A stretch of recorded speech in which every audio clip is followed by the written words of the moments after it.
hello Miss and hello everyone. My name is Nigdut Mary Wahyuni with student registration number 19120210002 from 4F class. In this video, I would like to recite my poem, my own poem exactly, entitled An Imaginary. But before that, I would like to tell you about how I made this poem and what inspired me to make this poem. So I made this poem based on my experience and also my friends, which is about desire. I was inspired from there, from the fact that I found that many people, or even maybe all people in this world, has the desire to have a better life than now.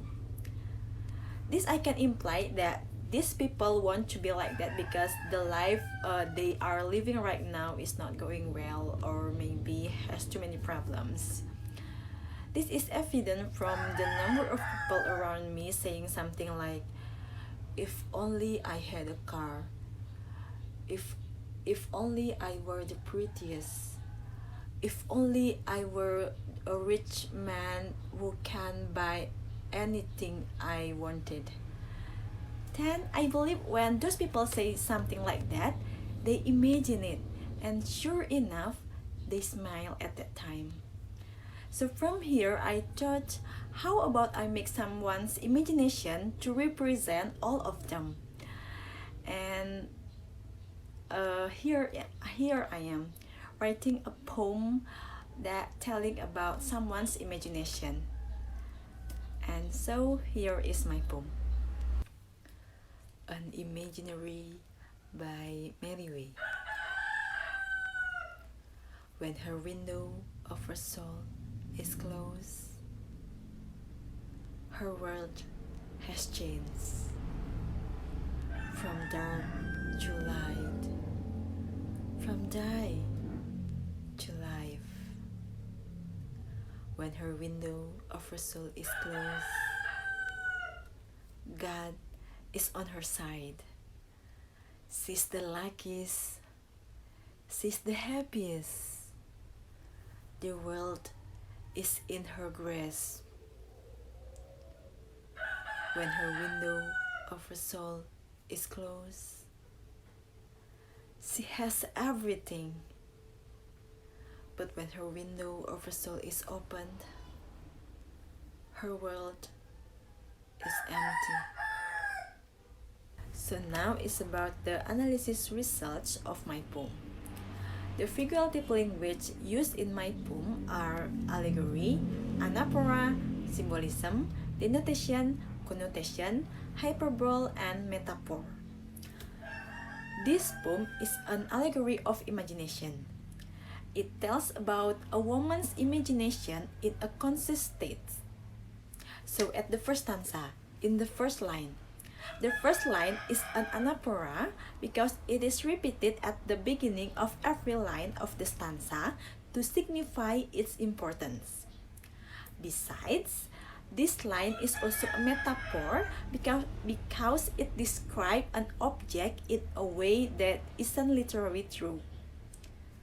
The window of the soul shows about the woman's eyes, exactly when she closed her eyes to get her imagination.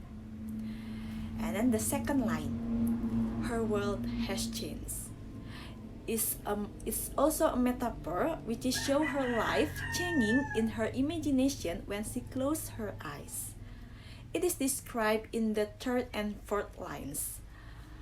In the third line, from dark to light, it is using symbols to describe the atmosphere around her. From dark to light describe that the atmosphere around her is changing from darkness with troubles, chaos, and connotation to a bright spots of happiness. Meanwhile, the fourth line, from die to life, is using a connotation because the words die and life here have different meaning from its true meaning. And it can also be said to use hyperbole because those two words are exaggerated meanings of the woman's feelings. From die to life describe that the woman's feeling is changing from feeling depressed and down like that becomes a feeling of calm and happiness like having risen again. And then the second stanza.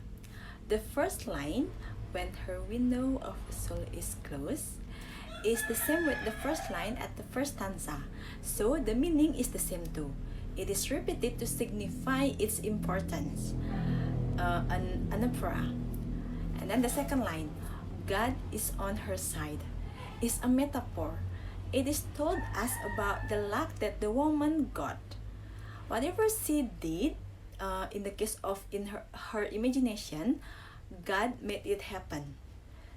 And then in the third line, the sentences she is the luckiest, she is the happiest here serve to emphasize the second line, which is used a denotative meaning.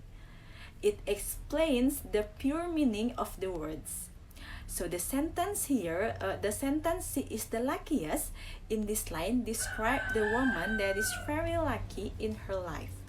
And the sentence she the happiest describes that she feels very happy for her life, but only in her imagination.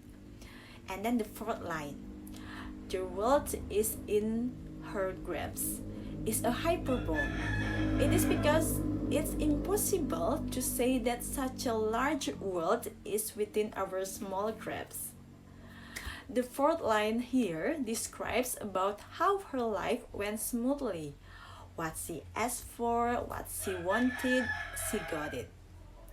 Everything was going in her way in her imagination. And then the third stanza, the last stanza. The first line is also the same with the first line in the previous stanza, so the meaning is also the same. It is repeated to signify its importance. And then the second line, she has everything, is a denotation that explains its pure meaning. It describes that the woman who has everything she wants, she needs without any flaws in her imagination. But in the third and fourth line it is the opposite. The woman returned into her real life.